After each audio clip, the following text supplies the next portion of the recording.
Assalamualaikum warahmatullahi wabarakatuh. Perkenalkan, nama saya Nur Anissa, NIM 10572111939, kelas FM 19C, Program Studi Manajemen, Fakultas Ekonomi dan Bisnis, Universitas Muhammadiyah Makassar. Baiklah, di sini saya akan menjelaskan mengenai rasio solvabilitas, di mana rasio solvabilitas adalah rasio yang digunakan untuk mengukur kemampuan dari suatu perusahaan dalam memenuhi semua kewajiban jangka panjangnya. Adapun jenis-jenis rasio solvabilitas, yang pertama yaitu debt to asset ratio atau sering disebut debt ratio. Yang kedua, debt to equity ratio. Yang ketiga, long term debt to equity ratio. Yang keempat, Teams interest earned. Yang kelima, fixed charge coverage. Adapun contoh laporan neraca pada perusahaan keuangan PT Yumiko Maharani Tbk per 31 Desember 2019 dalam jutaan rupiah. Yang pertama yaitu kita akan menghitung debt to asset ratio, di mana rasio ini digunakan untuk menunjukkan sejauh mana kemampuan total aset untuk menutupi utang yang dimiliki oleh perusahaan. Adapun rumus yang digunakan yaitu debt to asset ratio sama dengan total debt dibagi dengan total aset dikali 100%, di mana nilai total aset yaitu 2.050.000 dibagi dengan total aset sebesar 4.200.000 dikali 100% sehingga memperoleh hasil debt to asset ratio sebesar 49%. Selanjutnya yaitu menghitung debt to equity ratio, di mana rasio ini digunakan untuk mengetahui seberapa besar utang perusahaan yang diperoleh perusahaan mempengaruhi ekuitas yang ada pada perusahaan tersebut.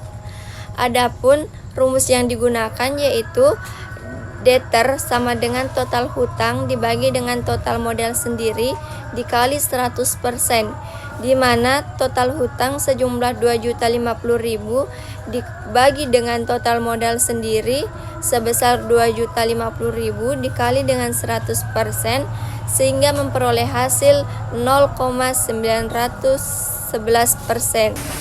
Selanjutnya menghitung long term debt to equity ratio. Rasio ini digunakan untuk mengetahui bagaimana pengaruh utang jangka panjang perusahaan dengan aset tetap yang dimiliki oleh perusahaan.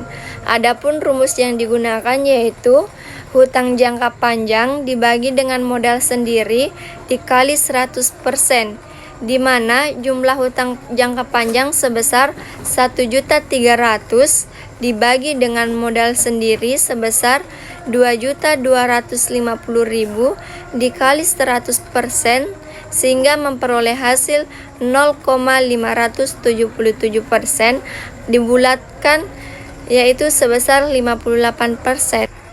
Lanjut menghitung Teams interest earned, di mana rasio ini digunakan untuk menilai atau mengukur kemampuan dari perusahaan dalam membayar biaya bunga dari kewajiban.